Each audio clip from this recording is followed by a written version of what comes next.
morning, everyone. It is 8:30 a.m. on this beautiful Wednesday, September 20th, 2023, and it's time. It's time. It is time for our mindful moment.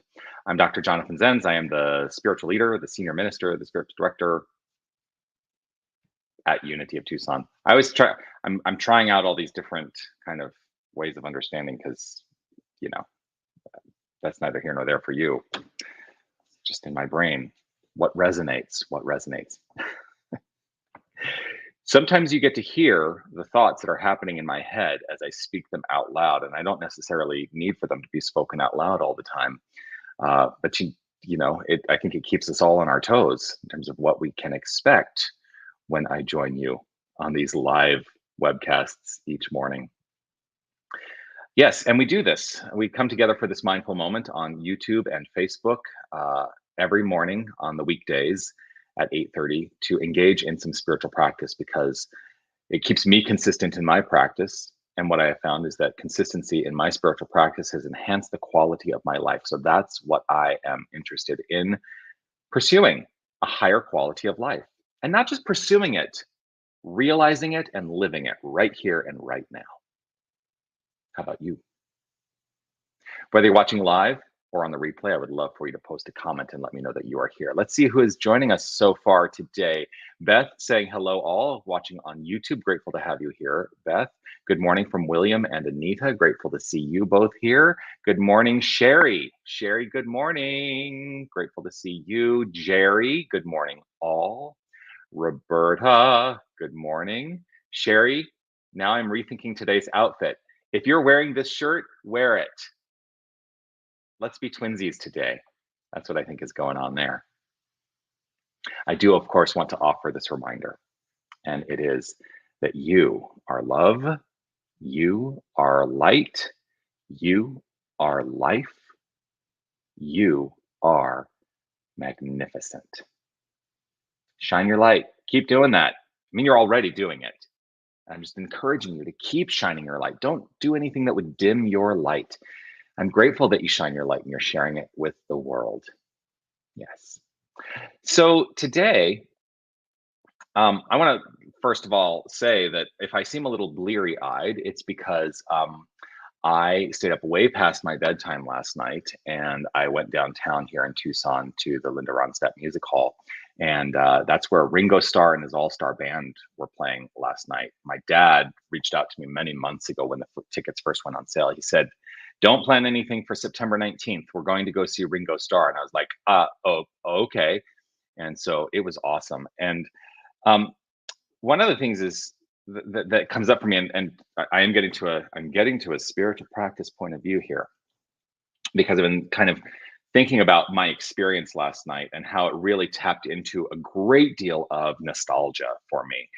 First of all, Ringo Starr, of course, sang a lot of songs that we will all know and recognize, including closing the show with "I Get By with Little Help from My Friends," which, except for the drug reference that seems quite obvious in it, I think we should do that here on a Sunday. And maybe I just reconsider that the drug reference doesn't mean that we have to get high using substances, unless that's your deal. I'm not going to judge you for that. But we get high by being with our community, that we can really live high in life in that community. But that's not what I was here to talk about. I started talking about nostalgia. So he's saying "Little Help from My Friends." He's saying "Octopus's Garden." The songs he sang lead on when he was singing when he was playing drums and singing with the Beatles. So there was that. Also, Colin Hay, the lead singer of Men at Work, was there, and of course, you get the Men at Work songs from the 1980s. The guitarist from Toto was there, so you get some great songs from Toto. Anyway, it was a freaking awesome night. It was so much fun. I have and the thing that comes up for me is that I was really rooted in the nostalgia of all of these songs that harken back to a period in my life where life was carefree and easy, a lot more so than I sometimes make it out to be now. And I started to think to myself this morning, why? Why? Why have I decided that just because I grew up, I'm an adult, and I do have adult responsibilities, we all where I'm adulting. Um, why have I decided that has to be a burden and not carefree and easy? So that nostalgia, that feeling of nostalgia was like, oh, overwhelming. Of like, oh, I remember when it just used to be, I would come home, I would turn on the radio and I would hear Men at Work and I would hear these songs. And it was like, yes. And so how about now? I was able to let loose. I danced, I sang. It was so much fun last night. And I want to let loose a lot more. And so that's the message today. How can we stop letting the circumstances of the world dictate the free and easy life that we want to live and experience? See, that's the thing about adulting. It's allowing the circumstances of the life that we are experiencing to define the manner in which we should experience that life. So we can decide for it to be hard. We can decide for it to be a challenge. We can decide for it to be rough, or we can allow ease and freedom. See how I alighted those two: ease and freedom and joy in the experience. I had a conference call yesterday, and I was invited to provide the opening prayer for the conference call. It was for the Southwest region, the Unity Southwest Region Conference Committee, of which I am on which I'm serving right now, to put together a ministers and a leadership conference coming up. And I think that when I was praying and I talked about the nature of joy being at the core of all that we're doing in this moment, and in planning this conference and everything, it was like there was surprise because I was praying for joy. I was praying that joy was the experience. So it all boils down to this: what are you praying for?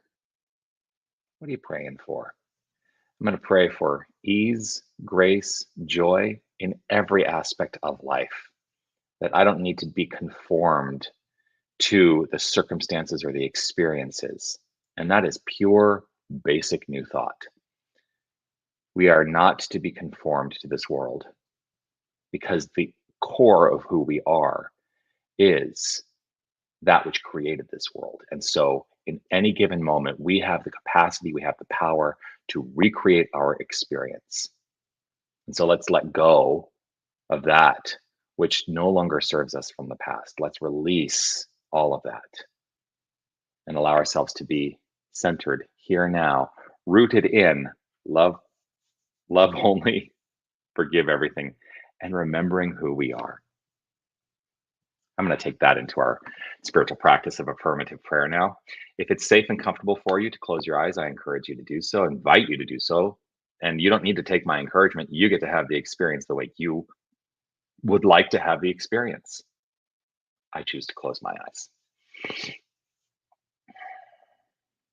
I choose to close my eyes because it does allow me to place my focus on this here and now moment, releasing any anticipation for what is to unfold, releasing any anxiety, releasing any regret or considerations of the past that I may be dragging into this present moment. I relax. I relax physically, I relax mentally, I relax soulfully in this moment.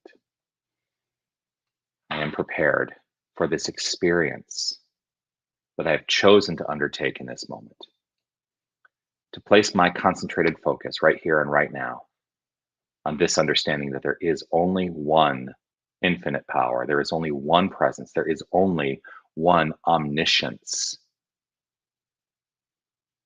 there is only one omnipresence, there is only one omnipotence. There is the infinite creative source and nothing else. The infinite creative source exists and nothing else exists. Understanding this, I trust in this all form, all matter. Everything solid, whether it is seen or unseen, it is all the outflow of this infinite creative source. It is the source acting upon itself to create. This is my concentration. This is my focus. God is all there is. Nothing else exists. Nothing else exists. And so as I experience life, as I experience relationships, as I experience the flow of this infinite source in creation, on this plane of action, in the experience of it, I realize and meditate on this understanding that we are that power. There is nothing that is not that power. We are the expression of this magnificent power's impression upon itself for the purposes of creation. We are flowing forth. And so I resonate and meditate on the feeling of that to know that my identity is divine, that the identity of each and every one of us is divine. I recognize it for myself. I recognize it for each and every one of us. Our core identity is divine. It is God. There can be nothing separate from the infinite. And so I settle my mind and my heart into a greater understanding of it at a feeling level.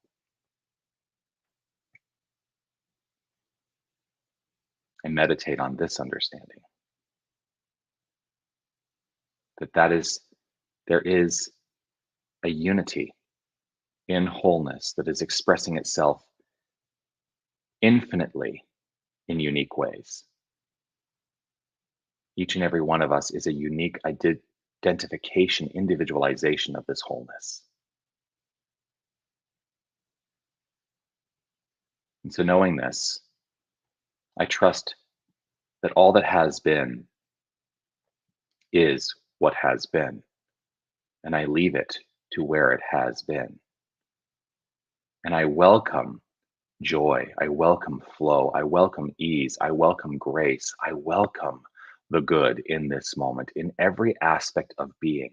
I root myself in the understanding that all is flowing magnificently, for that is the nature of this thing called God, this thing called me, this thing called us.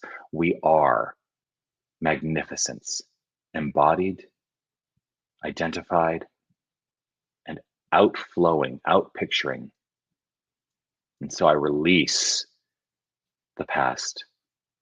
I release the anxiety and anticipation of the future, and I let myself be fully realized and invite each and every one of us to adopt a fully realized understanding of ourselves in this moment as joy, as freedom, as love, as understanding, as infinite. And it is with gratitude and appreciation overflowing that I allow, by stepping out of the way and trusting in full faith, 100% faith, that this word spoken demonstrates. It flows forth into expression easily, effortlessly. And so I need do nothing except trust in its perfect flow. In this state of trust, in this state of love, and in this state of gratitude, I simply let it be. And I affirm this by saying, and so it is.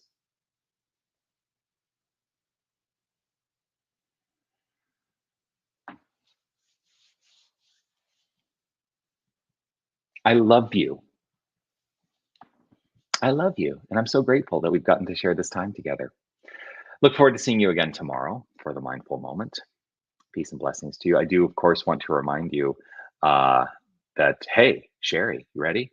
Sherry Hoffman and Oscar Rodriguez are going to be guiding us tonight in Soul Flow tonight at 6:30 p.m. Gentle Vinyasa Yoga, followed by freeform dance. You're welcome to come and join us. If you think you can't, rethink that, because it is an opportunity. There's an opportunity available for everyone to participate. Also coming up, yay, on Sunday, Gary Lynn Floyd in concert. Would love to see you there. If you have not purchased your ticket to that yet, I encourage you to do so right away. You can purchase by scanning the QR code or going to the listing on our website calendar. And so excited to have Gary here. Yes, he's also going to be our musical guest on Sunday in service. So join us for all the great things that we have going on here. And also join me again tomorrow for the Mindful Moment. I'll be back here on YouTube and on Facebook right here, 8:30 a.m. All right, that's it. Peace and blessings to you. I'll see you soon. Bye, everybody.